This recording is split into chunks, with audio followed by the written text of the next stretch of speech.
নমস্কার বন্ধুরা, taro healing with শ্রীময়ীতে তোমাদের সকলকে স্বাগত জানাচ্ছি। আজকে যে নাম্বারগুলো তোমাদের কাছে নিয়ে এসেছি সেগুলো হলো অ্যাঞ্জেল নাম্বার 61 থেকে 70 পর্যন্ত। এই নাম্বারগুলো যখনই তোমাদের চোখে পড়বে সেই নাম্বারগুলো আমাদেরকে কি বুঝিয়ে থাকে, অর্থাৎ দেবদূত বা অ্যাঞ্জেলরা আমাদেরকে কি নির্দেশ করে থাকে সেগুলোই আজকে তোমাদেরকে জানাবো। এই নাম্বারগুলো তোমরা রাস্তাঘাটে চলাফেরা করতে, ঘরে বাইরে যে কোনো জায়গায় যে কোনো স্থানে এই নাম্বারগুলো তোমাদের নজরে পড়তে পারে। প্রত্যেকটা নাম্বারের একটা নিজস্ব গুরুত্ব আছে এবং আমরা হয়তো জানি না যে নাম্বারগুলো আমাদের কি ইন্ডিকেট করে থাকে। তা সেই বোঝার সুবিধার জন্যই কিন্তু আমার এই ভিডিওগুলো করা। 1 থেকে 60 পর্যন্ত হয়ে গেছে, আজকে 61 থেকে 70 পর্যন্ত বলবো। প্রথমে আসি 61 নাম্বারে। যদি কোথাও তোমরা এই নাম্বারটা হঠাৎ করে চোখে পড়ে, তোমাদের ফোনে আসতে পারে, টিভিতে আসতে পারে, রাস্তায় যে কোনো জায়গায় চোখে পড়তে পারে।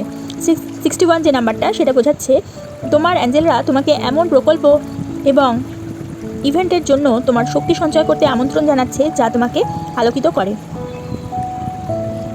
নাটক থেকে দূরে সরে যাও, অর্থাৎ যেখানেই কোনো ধরনের নাটক মনে হচ্ছে, কোনো পরিস্থিতি হোক বা কোনো রিলেশনশিপে হোক, সেখান থেকে কিন্তু তোমাদেরকে দেবদূতরা সরে যেতে বলছেন। 62 নাম্বারটা বোঝাচ্ছে এই সময়ে যাদের দ্বারা তুমি চ্যালেঞ্জের সম্মুখীন হতে পারো তাদের দৃষ্টিভঙ্গি দেখার জন্য সময় নাও। যে কোনো চ্যালেঞ্জিং সম্পর্ককে সহজ করার জন্য সম্প্রীতির যারা অ্যাঞ্জেল রয়েছে তাদেরকে আহ্বান করো।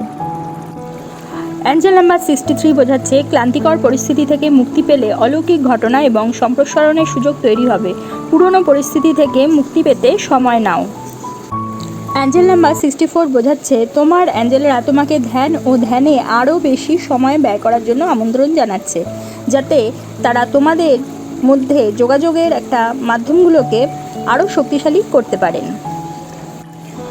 অ্যাঞ্জেল নাম্বার 65 বোঝাচ্ছে তোমার আর্থিক অবস্থা তোমার আত্মমর্যাদার প্রতিফলন।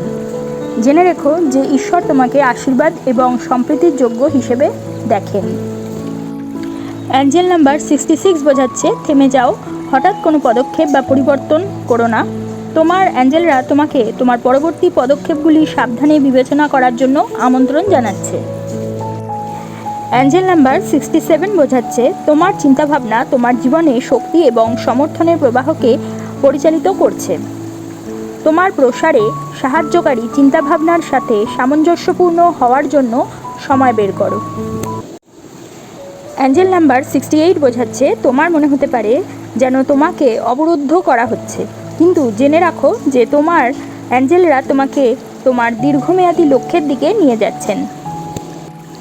অ্যাঞ্জেল নাম্বার 69 বোঝাচ্ছে সংবেদনশীলতা একটি উপহার। জেনে রাখো যে তোমার আবেগগুলি তোমাকে তোমার সত্তার আসল এবং গুরুত্বপূর্ণ দিকগুলি বুঝতে সাহায্য করছে। অ্যাঞ্জেল নাম্বার 70 বোঝাচ্ছে এই মুহূর্তে মহাজাগতিক শক্তি তোমার চারপাশে রয়েছে। জেনে রাখো যে ঈশ্বর তোমার উদ্দেশ্যগুলো স্পষ্ট হওয়ার জন্য অপেক্ষা করছেন, যাতে তাদের প্রকাশ সমর্থন করা যায়। তাহলে বন্ধুরা, আজকে তোমরা জানলে অ্যাঞ্জেল নাম্বার 61 থেকে 70 পর্যন্ত যদি তোমাদের চোখে পড়ে বা কোথাও দেখতে পাও কি রেজাল্ট আমরা পেয়ে থাকি বা অ্যাঞ্জেলরা আমাদের কি বুঝিয়ে থাকে। যদি তোমাদের আমার এই ভিডিওটা ভালো লাগে তাহলে অবশ্যই এটা লাইক করে দিও, তোমাদের পরিচিতদের মধ্যে শেয়ার করে তাদের জানার সুযোগ করে দিও, এবং যারা এখনও পর্যন্ত আমার চ্যানেলটা সাবস্ক্রাইব করোনি অবশ্যই সাবস্ক্রাইব করে রেখো এবং পাশে থাকা বেল আইকনটি প্রেস করতে কিন্তু একেবারেই ভুলো না। তাহলে প্রত্যেকে ভালো থেকো, প্রত্যেককে ভালো রেখো। পরবর্তী ভিডিওতে আবার চলে আসবো, ততক্ষণের জন্য সকলকে ধন্যবাদ, নমস্কার।